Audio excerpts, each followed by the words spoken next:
สงครามสั่งสอนระหว่างจีนและเวียดนามมาดูกันว่าจริงหรือไม่ที่สงครามครั้งนี้ทำให้เวียดนามถอนทหารออกจากกัมพูชาเพื่อไปรับมือกับกองทัพปลดปล่อยประชาชนจีนและทำให้ไทยรอดพ้นจากการทำสงครามครั้งใหญ่กับเวียดนามมาดูไทม์ไลน์กันว่าข้อความนี้เป็นจริงมากน้อยเพียงใดครับหลังจากที่เวียดนามเหนือประสบชัยชนะในสงครามเวียดนามและทำให้เวียดนามใต้ล่มสลายกรุงไซงอนถูกยึดในปีพุทธศักราช 2518 ต่อจากนั้นในปี 2521 เวียดนามก็ส่งกำลังทหารข้ามพรมแดนเข้าไปในกัมพูชาเพื่อโค่นล้มรัฐบาลเขมรแดงของนายพรพตที่ปกครองประเทศอย่างโหดเหี้ยมโดยการฆ่าล้างเผ่าพันธุ์ผู้คนนับล้านอีกทั้งยังคอยสร้างปัญหาตามแนวชายแดนที่ติดกับเวียดนามอยู่เนืองๆโดยกองทัพเวียดนามได้ใช้ยุทธวิธีดอกบัวบานในการพิชิตกัมพูชาอย่างรวดเร็วยุทธวิธีดอกบัวบานหมายถึงกองทัพเวียดนามจะมุ่งหน้าเข้ายึดกรุงพนมเปญเมืองหลวงของกัมพูชาก่อนเป็นอันดับแรกจากนั้นก็จะขยายตัวหรือบานออกราวกับดอกบัวเพื่อยึดเมืองต่างๆรอบนอกของนครพนมเปญในขณะที่กองทัพเวียดนามรุกเข้าไปในกัมพูชานั้นจีนซึ่งถือว่าเป็นประเทศที่ให้การสนับสนุนรัฐบาลกัมพูชากลุ่มเขมรแดงได้แสดงความไม่พอใจทำให้ส่งกำลังทหารเข้าไปทางตอนเหนือของประเทศเวียดนามในวันที่ 17 กุมภาพันธ์ ปี 2522 ที่เราเรียกกันว่าสงครามสั่งสอนซึ่งถือว่าเป็นสงครามที่มีระยะเวลาสั้นที่สุดสงครามหนึ่งของโลกเพราะมีระยะเวลาเพียง 27 วันกำลังพลของจีนประกอบด้วยทหารราบจากภูมิภาคทหารคุนหมิงภูมิภาคทหารเฉิงตูภูมิภาคทหารวูฮั่นและภูมิภาคทหารกวางโจวจำนวนของทหารจีนนั้นกล่าวกันว่ามีจำนวนมากกว่า 200,000 นายสนับสนุนด้วยรถถังแบบ T-59 T-62 และ Type 63 จำนวนมากกว่า 500 คันในขณะที่เวียดนามอ้างว่าจีนมีกำลังพลถึง 600,000 นายและรถถังอีกกว่า 400 คันการรุกของจีนแบ่งออกเป็น 2 ส่วนที่ 1 รุกจากมณฑลกวางสีมีการวางกำลังออกเป็นกองกำลังกลุ่มเหนือกองกำลังกลุ่มใต้และกองกำลังกลุ่มตะวันออก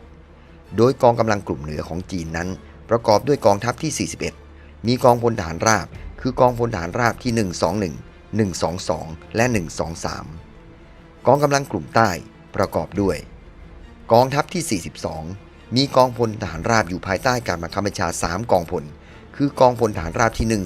124 125 และ 126 กองกำลังกลุ่มตะวันออกประกอบด้วยกองทัพที่ 55 มีกองพลทหารราบ 3 กองพลคือกองพลทหารราบที่ 163 164 และ 165 นอกจากนี้ยังมีกองพลทหารปืนใหญ่อีก1กองพลนั่นก็คือกองพลทหารปืนใหญ่ที่ 1นอกจากนี้ยังมีกองกำลังที่ทำหน้าที่เป็นส่วนหนุนจากภูมิภาคทหารวูฮั่นซึ่งมีกองทัพที่ 43 กองทัพที่ 54 กองทัพที่ 50 และกองทัพที่ 20 เป็นกองกำลังส่วนหนุนส่วนกองทัพอากาศนั้นจัดมาจากกองพลบินที่ 7 ฝูงบินที่ 23 จากภูมิภาคทหารกวางโจวกองกำลังทางเรือจัดมาจากกองเรือที่ 217 ของกองเรือทะเลใต้และกองพลบินนาวีที่ 8 เป็นต้นการรุกในส่วนที่ 2 ของจีนจะรุกมาจากมณฑลยูนนานซึ่งอยู่ทางตะวันตกประกอบกำลังไปด้วยกองทัพที่ 11 ซึ่งมีกองพลทหารราบ 2 กองพลคือกองพลทหารราบที่ 31 และ 32 กองทัพที่ 13 ประกอบด้วยกองพลทหารราบ 3 กองพลคือกองพลทหารราบที่ 37 38 และ 39 นอกจากนี้ยังมีกองทัพที่ 14 มีกองพลทหารราบ 3 กองพลคือกองพลทหารราบที่ 40 41 และ 42 รวมทั้งยังมีหน่วยอื่นๆในภูมิภาคทหารยูนนานเข้าให้การสนับสนุนส่วนกองทัพอากาศนั้นจัดเครื่องบินจากกองพลบินทางอากาศที่ 5 เข้าร่วมสนับสนุนส่วนทางด้านกองทัพเวียดนามนั้นมีกำลังทหารเหลืออยู่ทางตอนเหนือเพียง 70,000 ถึง 100,000 นายเท่านั้นรวมทั้งยังมีกองกำลังกึ่งทหารอีกกว่า 150,000 นายส่วนกำลังส่วนใหญ่อีก 300,000 นายนั้นเวียดนามวางกำลังป้องกันรักษากรุงฮานอยเมืองหลวงของตนเอาไว้ส่วนทหารที่เหลือถูกส่งเข้าไปทำการรบในกัมพูชาจนหมดสิ้นกำลังของฝ่ายเวียดนามประกอบด้วยกำลังพลจากกองทัพภาคที่ 1ซึ่งมีกำลังหลักคือกองพลทหารราบที่ 3หรือที่รู้จักกันในนามกองพลดาวทองซึ่งกองพลทหารราบที่ 3นั้นมีกรมทหารราบคือกรมทหารราบที่ 2 ที่ 12 และที่ 141 รวมทั้งยังมีกรมทหารปืนใหญ่ที่ 68 อยู่ภายใต้การบังคับบัญชากองพลทหารราบที่ 3 นี่เองเคยสร้างเกียรติประวัติในการรบกับสหรัฐอเมริกาและเวียดนามใต้มาอย่างโชคโชนแล้วในสงครามเวียดนามนอกจากนี้ยังมีกองพลทหารราบที่ 338 วางกำลังอยู่ที่เมืองล็อกบินของจังหวัดลางซอนอีกด้วยกองพลทหารราบที่ 346 มีกรมทหารราบที่ 246 677 และ 851 รวมทั้งยังมีกรมทหารปืนใหญ่ที่ 188 ตั้งมั่นอยู่ที่จังหวัดเกาบางส่วนกองทัพภาคที่ 2 ของเวียดนามประกอบกำลังจากกองพลทหารราบที่ 316 ซึ่งมีกรมทหารราบที่ 98 148 และ 147 พร้อมทั้งกรมทหารปืนใหญ่ที่ 187 ตั้งมั่นอยู่ที่พื้นที่จังหวัดลายโจวนอกจากนี้ยังมีกองพลทหารราบที่ 345 ซึ่งมีกรมทหารราบที่ 118 121 และ 124 อยู่ภายใต้การบังคับบัญชาและยังมีกรมทหารราบที่ 19 46 และ 541 พร้อมกรมทหารปืนใหญ่ที่ 200 ตั้งมั่นอยู่ที่จังหวัดลายโจวเช่นเดียวกันส่วนกองทัพอากาศนั้นเวียดนามมีกองบินที่ 372 ซึ่งใช้เครื่องบินที่ยึดมาจากเวียดนามใต้ประกอบด้วยเครื่องบินขับไล่แบบ F5 เครื่องบินโจมตีแบบ A37 Dragonfly รวมไปถึงเฮลิคอปเตอร์แบบ UH-1 Huey นอกจากนี้ยังมีฝูงบินขับไล่ที่ 923 ซึ่งใช้เครื่องบินขับไล่แบบ MiG-17 และ MiG-21 เป็นที่น่าสังเกตว่าเวียดนามใช้ยุทธวิธีหลีกเลี่ยงการรบทางอากาศโดยตรงกับเครื่องบินขับไล่ของจีนหากแต่จะใช้เครื่องบินของตนในการสนับสนุนฐานภาคพื้นดินรวมไปถึงการขนส่งกำลังพลจากกัมพูชาบางส่วนเพื่อไปทำการรบทางตอนเหนือของประเทศทั้งนี้กำลังพลเหล่านี้มีเพียงจำนวนน้อยที่ทำหน้าที่ในการลาดตระเวนตรวจการเท่านั้นอย่างไรก็ตามเวียดนามมุ่งเน้นในการป้องกันภัยทางอากาศซึ่งเคยประสบความสำเร็จอย่างมากในการรับมือกับการโจมตีทางอากาศของกองทัพสหรัฐอเมริกาในช่วงสงครามเวียดนามดังนั้นเวียดนามจึงทุ่มเทประสบการณ์และความสำเร็จทั้งหมดเป็นบทเรียนในการตั้งรับการโจมตีทางอากาศของจีนโดยใช้กองกำลังป้องกันภัยทางอากาศประกอบด้วยกรมป้องกันภัยทางอากาศที่ 267 276 285 255 และ 257 เป็นกำลังหลักในการป้องกันภัยทางอากาศเหนือน่านฟ้าเวียดนามแม้จะสังเกตได้ว่ากำลังของเวียดนามนั้นมีน้อยกว่ากำลังของกองทัพปลดปล่อยประชาชนจีนเป็นอย่างมากแต่กองทัพเวียดนามก็ต่อสู้อย่างหัวชนฝาโดยเฉพาะอย่างยิ่งการรบที่จังหวัดเกาบางลาวไข่และลางซอนกองทัพจีนมีกำลังมากกว่ากองทัพเวียดนามหลายเท่าตัวแม้จีนจะอ้างว่าตัวเลขของทหารเวียดนามที่อ้างว่าตนมีกำลังเพียงแค่ 70,000 นายนั้นไม่ตรงกับความเป็นจริงเพราะในขณะทำการรบจีนพบว่าทหารเวียดนามมีจำนวนมากกว่า 70,000 ถึง 2 เท่าตัวด้วยกำลังที่น้อยกว่าอย่างมากนี้เองทำให้เวียดนามหลีกเลี่ยงการปะทะโดยตรงและใช้กลยุทธ์สงครามกลองโจรการรบในช่วงต้นจีนสามารถยึดเมืองลางซอนได้หลังจากที่ทำการรบอย่างนองเลือด3 วัน 3 คืนทั้ง2ฝ่ายสูญเสียอย่างหนักจีนพยายามทำการรบบริเวณชายแดนตอนเหนือเพื่อล่อให้กองกำลังของเวียดนามส่วนที่ป้องกันกรุงฮานอยและอีกกว่า 150,000 นายที่ทำการรบอยู่ในกัมพูชาเคลื่อนกำลังออกมารบกับจีนแต่กองทัพเวียดนามก็ไม่ยอมลงกลส่งเพียงกำลังส่วนน้อยเข้าต่อสู้กล่าวกันว่าเวียดนามสามารถรู้ถึงการเคลื่อนทัพของจีนอย่างละเอียดโดยอาศัยภาพถ่ายทางอากาศจากดาวเทียมของสหภาพโซเวียตที่ให้ข้อมูลชัดเจนจนสามารถล่วงรู้ถึงจำนวนกำลังทหารของกองทัพจีนได้อย่างละเอียดข้อมูลเหล่านี้ทำให้เวียดนามสามารถจัดแนวตั้งรับได้อย่างมีประสิทธิภาพอีกทั้งยุทธวิธีในการเข้าตีแบบคลื่นมนุษย์ของจีนนั้นก็กลายเป็นยุทธวิธีที่ล้าสมัยเมื่อต้องเผชิญกับอาวุธยิงสนับสนุนที่มีอานุภาพรุนแรงซึ่งก็ส่งผลให้กองทัพจีนประสบกับความสูญเสียมากขึ้นทุกขณะ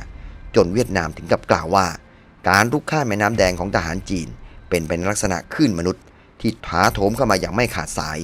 แต่อาวุธนานาชนิดของเวียดนามก็ได้ทำลายการข้ามแม่น้ำดังกล่าวอย่างได้ผลเมื่อการเข้าตียุติลงซากศพของทหารจีนจำนวนมากได้ลอยเกลื่อนกลาดอยู่ในแม่น้ำจนทำให้สีของแม่น้ำบริเวณดังกล่าวกลายเป็นสีแดงในขณะที่จีนกำลังเคลื่อนพลเข้าโจมตีเวียดนามอย่างไม่ขาดสายเวียดนามก็ได้ใช้ยุทธวิธีการเคลื่อนพลสลับไปสลับมาโดยนำกำลังพลจากกัมพูชาและเวียดนามใต้รวมถึงเวียดนามตอนกลางขึ้นไปรับมือกับจีนทางตอนเหนือของประเทศเช่นในระหว่างวันที่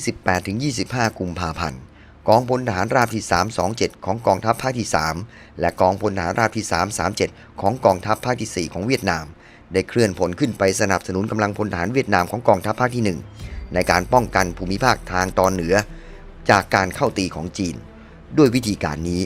ทำให้กำลังพลของเวียดนามเพิ่มขึ้นหรือลดลงอย่างรวดเร็วโดยที่ฝ่ายจีนไม่สามารถคาดการได้เลยนอกจากนี้ในห้วงระหว่างวันที่6 ถึง 11 มีนาคมกองทัพน้อยที่ 2ซึ่งมีที่ตั้งอยู่ในกัมพูชาก็ถูกดึงกลับไปป้องกันกรุงฮานอยเพื่อรักษาเมืองหลวงของเวียดนามอย่างเข้มแข็งในขณะเดียวกันกองทัพอากาศของเวียดนามก็มีการสลับกำลังพลและอาวุธยุทโธปกรณ์อย่างรวดเร็วเช่นกองพลบินที่372ซึ่งอยู่ทางตอนกลางของเวียดนามได้ถูกส่งขึ้นไปป้องกันทางตอนเหนือจากการโจมตีของจีนสลับไปสลับมาการรบดังกล่าวทำให้จีนประสบกับความสูญเสียอย่างหนักนอกจากนี้จีนยังมีความกังวลอย่างมากว่าสงครามอาจจะขยายวงกว้างออกไปจนถึงขั้นที่สหภาพโซเวียตกระโจนเข้าร่วมในสงครามซึ่งเป็นสิ่งที่จีนไม่ต้องการเพราะจะทำให้สงครามยืดเยื้อออกไปและส่งผลให้การพัฒนาเศรษฐกิจของจีนไม่เป็นไปตามแผนที่วางไว้และในที่สุดการรุกของจีนก็ยุติลงอย่างรวดเร็วในวันที่6 มีนาคมหลังจากที่จีนสามารถยึดเมืองลางซอนได้อย่างไรก็ตามการยึดเมืองนี้ใช้เวลาถึง3 วันและเป็นการรบที่ดุเดือดและนองเลือดที่สุดในการรบจากบ้านหลังหนึ่งสู่บ้านอีกหลังหนึ่งถนนสายหนึ่งสู่ถนนอีกสายหนึ่งกล่าวกันว่ากำลังพลของทั้งสองฝ่ายต่างสละชีวิตในการรบครั้งนี้เป็นจำนวนมากในที่สุดกองทัพปลดปล่อยประชาชนจีนก็สามารถยึดเมืองลางซอนและที่ราบสูงทางตอนใต้ของเมืองลางซอนได้ตอนนี้จีนได้ให้เหตุผลว่าประตูสู่ฮานอยได้เปิดกว้างสำหรับจีนแล้วทำให้จีนบรรลุวัตถุประสงค์ในการรบครั้งนี้จากนั้นจีนก็ถอนทัพมุ่งหน้าข้ามพรมแดนกลับประเทศในวันที่16 มีนาคมระหว่างการถอยทัพกลับจีนได้เผาทำลายทุกสิ่งทุกอย่างทั้งที่เป็นทรัพย์สินของเวียดนามและทรัพย์สินของจีนที่เคยมอบให้กับเวียดนามเมื่อครั้งทำการรบกับสหรัฐในสงครามรวมประเทศเวียดนามเมื่อสงครามยุติลงทั้งสองฝ่ายต่างประกาศว่าชัยชนะเป็นของตนเองผลของสงครามครั้งนี้ทำให้จีนต้องสูญเสียงบประมาณมากกว่า 3,450 ล้านหยวนและส่งผลให้แผนพัฒนาเศรษฐกิจของผู้นำจีนเติ้งเสี่ยวผิงในปี 2522 ถึง 2523 ต้องล่าช้าออกไปอีกหลังสงครามยุติลงเวียดนามอ้างว่ากองทัพจีนมีทหารสูญเสียทั้งบาดเจ็บและเสียชีวิตเป็นจำนวนกว่า 62,500 นายยานยนต์นานาชนิดถูกทำลายมากกว่า 550 คันปืนใหญ่จำนวน 115 กระบอกถูกทำลายในขณะที่นักเคลื่อนไหวประชาธิปไตยของจีนประเมินว่าจีนสูญเสียทหารไป 9,000 นายบาดเจ็บกว่า 10,000 นายในขณะที่ตัวเลขอย่างเป็นทางการของจีนประเมินว่าจีนสูญเสียทหารไป 6,954 นายตัวเลขความสูญเสียของเวียดนามนั้นจีนประเมินว่าเวียดนามเสียทหารไปทั้งบาดเจ็บและเสียชีวิตมากกว่า 57,000 นายและกองกำลังกึ่งทหารสูญเสียไปกว่า 70,000 นายในขณะที่แหล่งข่าวทางการของเวียดนามประเมินว่าประชาชนชาวเวียดนามเสียชีวิตมากกว่า 10,000 คนในระหว่างการรบครั้งนี้รวมทั้งยังมีเฉลยศึกเวียดนามถูกจับเป็นเฉลย 1,636 นายส่วนจีนถูกทหารเวียดนามจับกุมเป็นเฉลย 238 นายซึ่งต่อมาได้มีการแลกเปลี่ยนเฉลยในเดือนพฤษภาคมถึงเดือนมิถุนายนในปีเดียวกันนั่นเองหลังจากสงครามยุติลงเวียดนามก็หันมาจัดการกับปัญหาด้านกัมพูชาที่ยังคงค้างคาโดยการทุ่มกำลังทหารเข้ากวาดล้างกองกำลังเขมร3 ฝ่ายที่อาศัยพรมแดนไทยกัมพูชาเป็นพื้นที่หลบภัยทำให้เกิดการปะทะกับกองทัพไทยบ่อยครั้งโดยเฉพาะอย่างยิ่งที่บ้านโนนหมากมุ่นอำเภอตาพระยาจังหวัดปราจีนบุรีและพื้นที่ศูนย์อพยพบ้านหนองจานซึ่งเป็นศูนย์อพยพที่ใหญ่ที่สุดแห่งหนึ่งเมื่อวันที่ 23 มิถุนายน 2523 ซึ่งต่อจากนี้ไปหลังจากที่เวียดนามพิชิตศึกด้านเหนือแล้วพวกเขาก็จะทุ่มเทกำลังทั้งหมดเข้ามาอยู่ในประเทศกัมพูชาและเหตุการณ์ความตึงเครียดระหว่างไทยกับเวียดนามก็จะเริ่มขยายตัวรุนแรงขึ้นในที่สุด